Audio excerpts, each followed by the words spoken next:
Who is this guy? I came in third at my first golden ticket race, and I missed the golden ticket by 1 spot.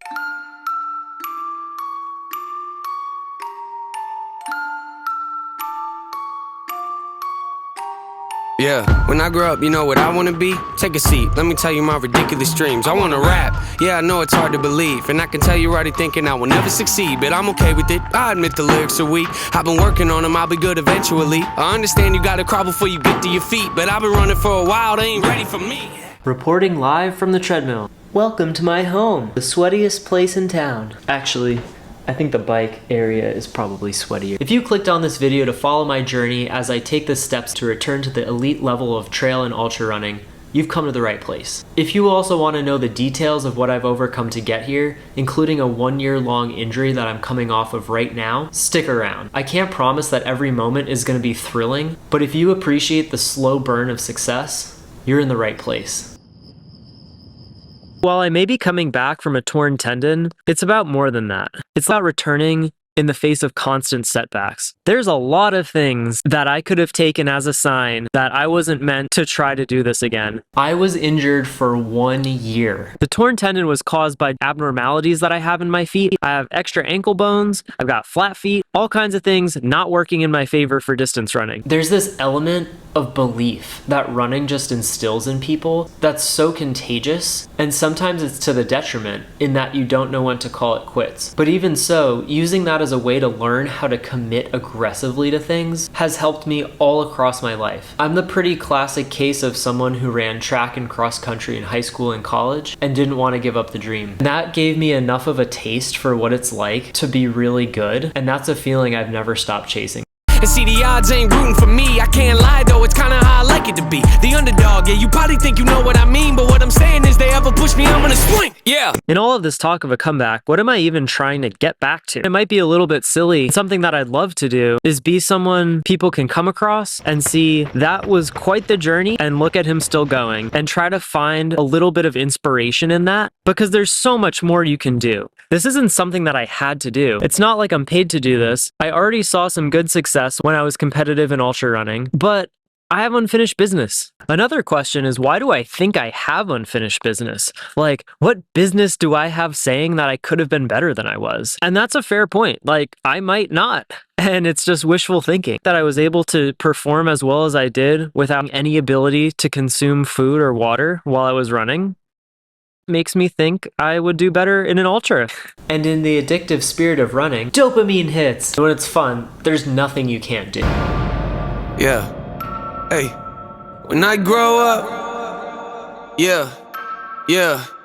Hey! Spoiler alert, the way I dealt with this most recent injury is actually to forget that I'm an athlete. I was pretty sure that all I'd have to do is wait and this would resolve on its own, but after 6 months of doing that, I realized I needed to be more proactive. I tried a lot of things. I went to chiropractors, I went to a surgeon who operates on Olympians. He didn't give me surgery, but I still got shockwave, I got orthotics, and I got exercise recommendations from him. I went to a physical therapist. I went to another sports medicine doctor, and I got PRP. And you know what finally did it? A YouTube video with an exercise physiologist who had such a clear way of explaining things that I finally stuck to a routine, and that's what made the difference. I actually followed his suggestion, saw it through, and that helped me wait out time where it's like, is this gonna work?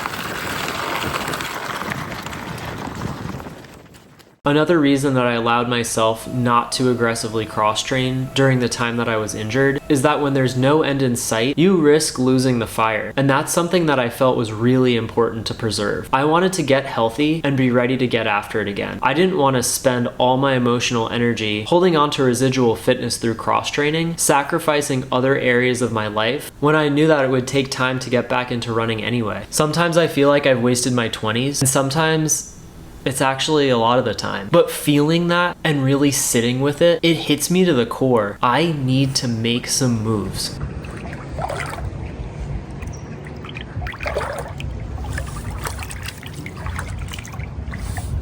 I had a race that didn't go as planned, and I cut myself such a break after, so I'm like, I can drop my mileage back, I can have fun just doing track workouts, but when I tried to jump back up to trails, my body had lost something. That's what kicked off the spiral of injury that I've been working through since 2021. I'll actually string some consistent months together and make progress that I'm proud of. But learning exactly what I have to do to extend those periods is absolutely critical for me not wasting any part of my early 30s when I get there. I try to come with the attitude that it's never too late. Never too late to get started, and never too late to finish something that you put down. I can't call anything a regret because I've always made decisions that felt right in the moment. So how could I possibly look back and regret that? Maybe I wish the outcome was different, but I don't regret individual decisions. And that level of ownership has helped me maintain this outlook where I can control my future. We all have unfinished business in our lives. Time we did something about it.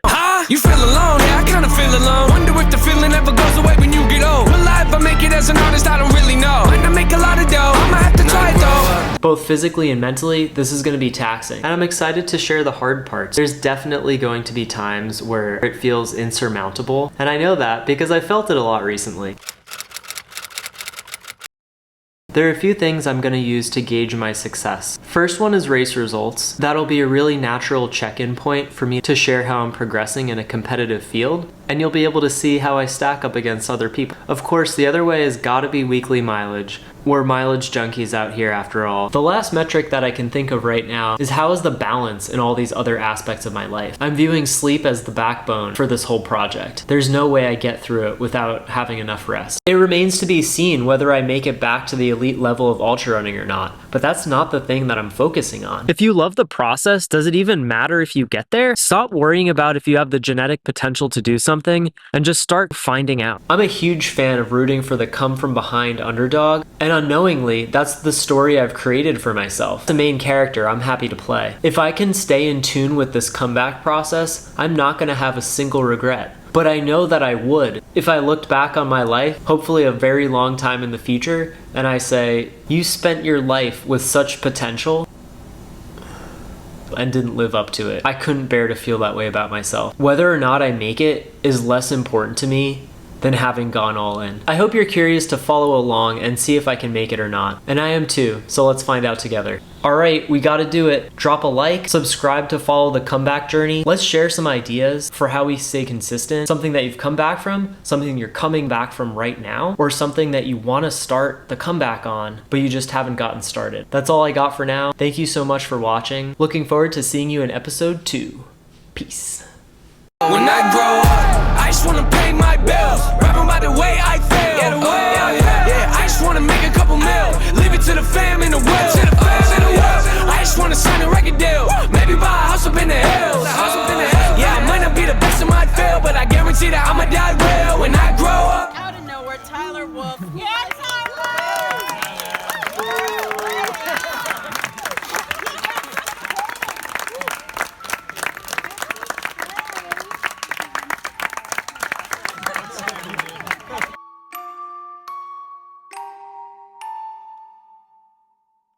I hate the expression, take it easy. Don't take it easy on your dreams.